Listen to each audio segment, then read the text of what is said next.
front here, we're going to cover basic service things, where your filters are located. We'll start off by opening the bonnet. Sometimes you may struggle to open the bonnet, and that's not your fault or the bonnet's fault. The gas struts are just putting a lot of pressure on the latch. In this case, it pops right open, but if you get stuck, you just push down on the bonnet to relieve the pressure on the latch, and then that'll come straight up. Up the front here is your 12-volt battery. Down here is your isolator, which if you're going to be storing the tractor for extended periods of time without use, it can't hurt to isolate the battery. Up here is an air filter. Over here is your radiator, just like a car.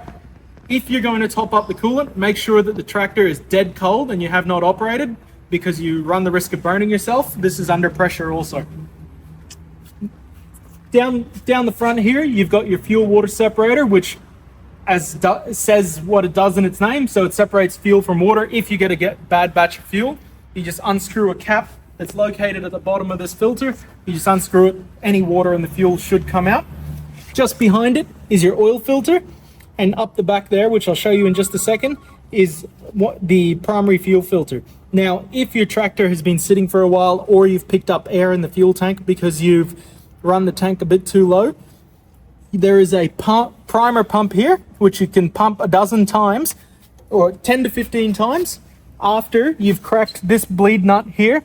So you want to keep pumping that until fuel and air come out of there, because if it's sucked air in the system, only air will be coming out of there. You just want to keep pumping until fuel comes out of there also.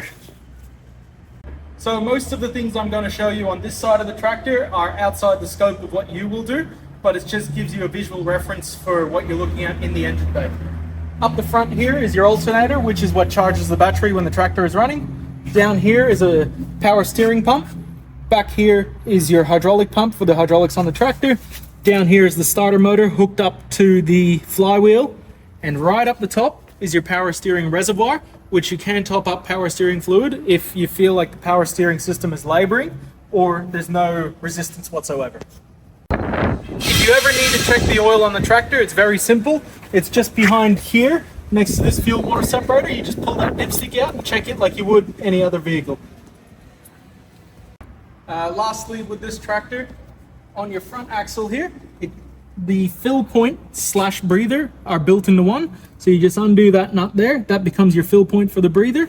And when you do go to fill the front axle, you just want to remove that. Use that as a air quotes sight glass. So you keep filling it with gear oil until it overflows out of there. Do that up, and you're good to go.